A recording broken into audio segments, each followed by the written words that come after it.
My name is Stephanie Anderson. I'm a Witsuwit'en artist in Terrace, BC.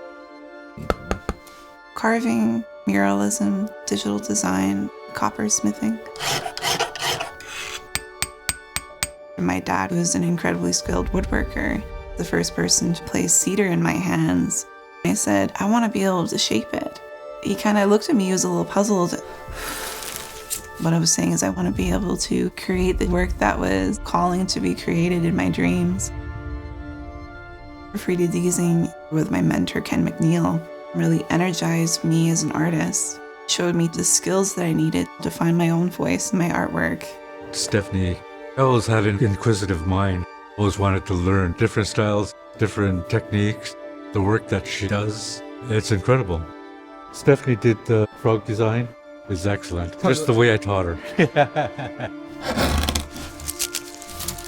With the panels that I make, they're deeply carved. They cast a very strong shadow.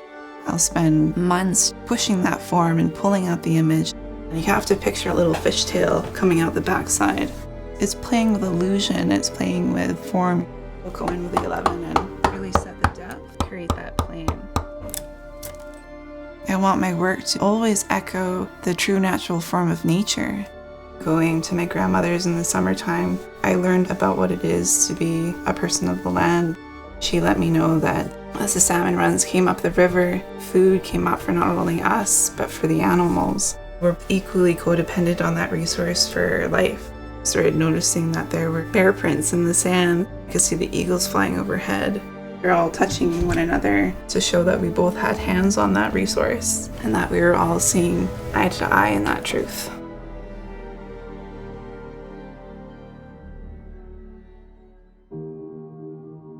I'm part of a collective called Raven Takwara. We want to create something that can be celebrated, that can be enjoyed, that creates a place within the community. Community work is the best work. It gives me an opportunity to give back to a community that gives me so much. At the heart, we created a collaborative mural with the families of the missing and murdered Indigenous women from Witsuwit'en. The mural image was pulled out of the experiences and the feelings that the family had. I relied a great deal on my grandmother. She knew these families. My grandmother's name was Keliset.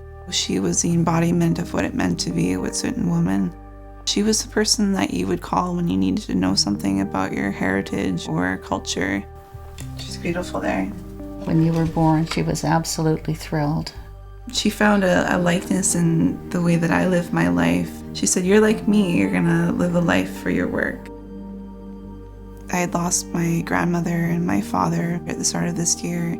I needed to understand how to heal and cope with my new life. This phase was the first time that I had really seen the visualization of my own grief.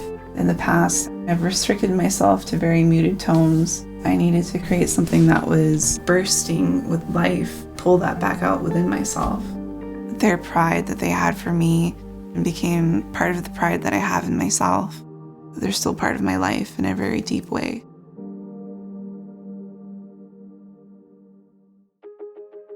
So this piece in particular is headed to an exhibition called Curve. It's the first major exhibit that I've been a part of. The show is inspired by the art that was being created by female carvers.